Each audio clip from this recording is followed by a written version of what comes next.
surat Al-Kafirun beserta artinya. Nah, di video kali ini anak-anakku, kita akan belajar tentang isi kandungan makna dari surat Al-Kafirun. Video kali ini akan menjawab beberapa pertanyaan. Pertanyaan pertama, mengapa dinamakan surat Al-Kafirun? Jawabannya adalah, surat Al-Kafirun adalah surat ke-109 dalam Al-Quran. Surat ini terdiri dari 6 ayat dan termasuk surat Makkiyah. Makkiyah adalah surat yang ada di dalam Al-Quran yang mana diturunkan oleh Allah Subhanahu wa Ta'ala kepada Nabi Muhammad sebelum beliau melaksanakan hijrah atau pindah ke kota baru yang bernama Yathrib atau sekarang dikenal dengan nama Madinah. Nama Al-Kafirun artinya orang-orang kafir, diambil dari kata yang muncul pada ayat pertama surat ini. Pokok isi surat ini adalah tidak diizinkannya kompromi dalam bentuk mencampur adukan agama yang berbeda. Apa itu kompromi? Kompromi itu bekerja sama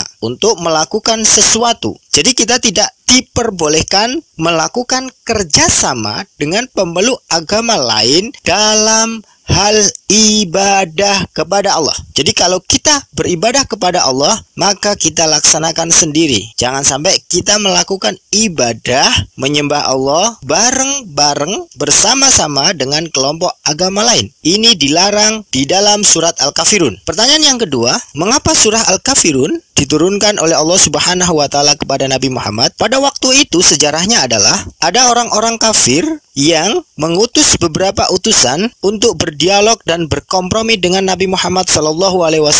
Orang kafir ini adalah mereka yang tidak mau percaya pada Allah Subhanahu wa Ta'ala dan memiliki pengaruh yang kuat. Pengaruh itu semacam menjadi pemimpin, tokoh masyarakat yang ketokohannya ataupun karismanya mulai diganti, mulai goyah karena adanya penyebar agama baru yaitu Nabi Muhammad SAW. Nah, mereka memiliki strategi bagaimana caranya agar pengikut Nabi Muhammad SAW ini semakin lama semakin sedikit dan mereka bisa menjadi penguasa kembali di kota Mekah pada waktu itu. Salah satu strateginya adalah mengajak Nabi Muhammad SAW untuk melakukan ajaran nenek moyang mereka atau menyembah berhala. Nah, nanti di lain waktu, selama 1 tahun kemudian, mereka yang menyembah berhala itu ganti mengikuti Rasulullah SAW untuk menyembah Allah.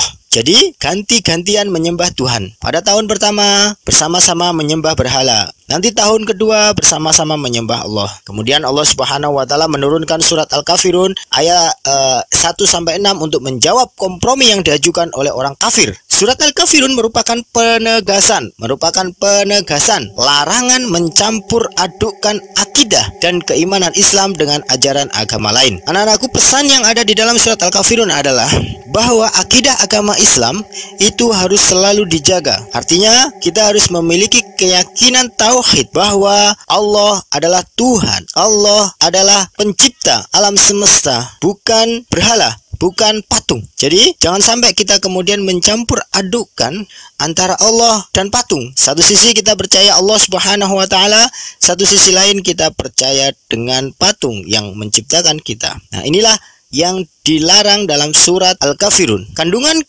kedua dari surat Al-Kafirun adalah bahwa orang-orang Islam harus memiliki kata-kata untuk penolakan dalam ajakan untuk menyembah Tuhan yang berbeda. Nah, oleh karena itu kita harus memiliki ketegasan dalam melaksanakan akidah kita. Keimanan dan ibadah agama Islam tidak mengenal toleransi. Ingat, garis miringnya adalah masalah akidah, keimanan, dan ibadah agama Islam tidak mengenal toleransi. Ya, tetapi dalam urusan yang lain, ekonomi, sosial, budaya, itu diperbolehkan. Oleh karena itu di Indonesia ini ada 6 jenis agama yang berbeda, tetapi kita harus tetap menjaga kerukunan walaupun berbeda dalam masalah Tuhan dan keyakinan. Kemudian ayat ke-6 surat Al-Kafirun menegaskan bahwa bagimu agamamu dan bagiku agamaku. Ayat ini menyatakan bahwa kita harus memiliki ketegasan sikap terhadap orang yang mengajak kompromi dalam bidang akidah dan ibadah. Kita harus berusaha untuk melarang praktek-praktek pencampur adukan akidah Islam dengan agama lain. Tauhid tidak dapat dicampur adukan dengan syirik. Syirik itu artinya mensekutukan Allah dengan benda Allah maha segalanya.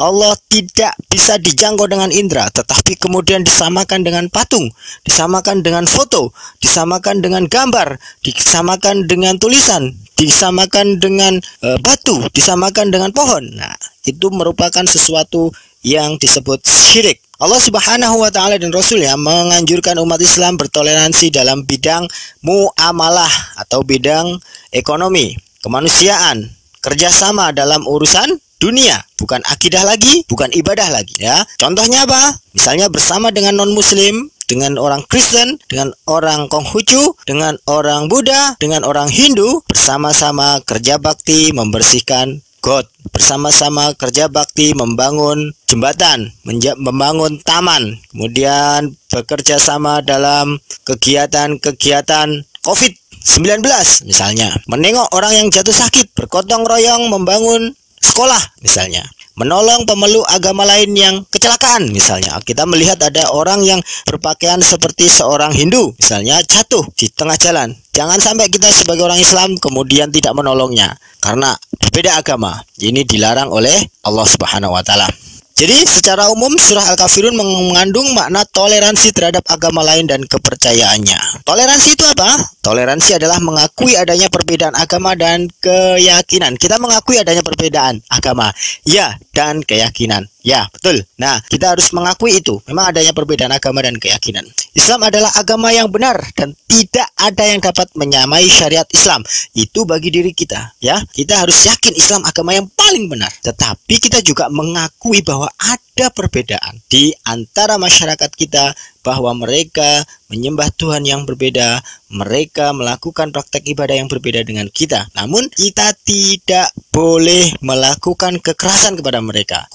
Kamu kalau tidak masuk agamaku, tak perangi. Jangan seperti itu. Kita harus memberi kebebasan kepada mereka menjalankan praktek-praktek ibadah sesuai dengan keimanan dan keyakinan mereka. Itu adalah salah satu sikap yang mulia yang dimiliki oleh seorang muslim. Perbedaan agama dan keyakinan seharusnya bukan menjadi penghalang bagi kita untuk menolong, ya. Jangan sampai kita tidak menolong agama orang lain karena perbedaan agama, status kepercayaan. Jangan sampai seperti itu. Dendam dan permusuhan antar golongan tidak bermanfaat. Dendam dan permusuhan hanya mendatangkan kesengsaraan dan kerugian. Perbedaan dan keragaman harus disikapi dengan bijaksana. Kita tidak mengganggu penganut agama lain dan tidak mau diganggu oleh penganut agama lain pula. Berikut ini adalah kesimpulan yang diambil dari surat Al-Kafirun anak-anak sebagai berikut. 1. Islam mengakui adanya perbedaan agama dan keyakinan agama lain. 2. Islam mengizinkan umatnya untuk berhubungan dengan umat non-muslim dalam bidang, ingat ya, dalam bidang muamalah, dalam bidang sosial kemasyarakatan. Ingat ya, bukan dalam bidang keimanan dan ibadah. Kalau keimanan dan ibadah itu nafsi-nafsi sendiri-sendiri, tapi dalam muamalah wajib kita bersama-sama dengan masyarakat muslim untuk membangun bangsa dan negara. Kemudian Islam melarang toleransi dalam bidang akidah dan ibadah, ya. Toleransi boleh, tetapi kemudian kalau kita ikut-ikutan ibadahnya orang kafir misalnya, kita ikut dalam perayaan ibadahnya loh ya, bukan perayaan tradisi-tradisi seni-seni, bukan, ibadah loh ya. Nah, itu dilarang, betul-betul dilarang, ya. Islam secara tegas menolak segala bentuk kemusyrikan, ritual ibadah ataupun hukum, ya. Kalau ada agama lain yang memiliki hukum dan itu mau diterapkan di agama Islam, maka sebagai pemeluk agama Islam kita wajib menolaknya. Oke anak-anakku, demikian dari kesimpulan surat Al-Kafirun. Semoga bermanfaat. Assalamualaikum warahmatullahi wabarakatuh.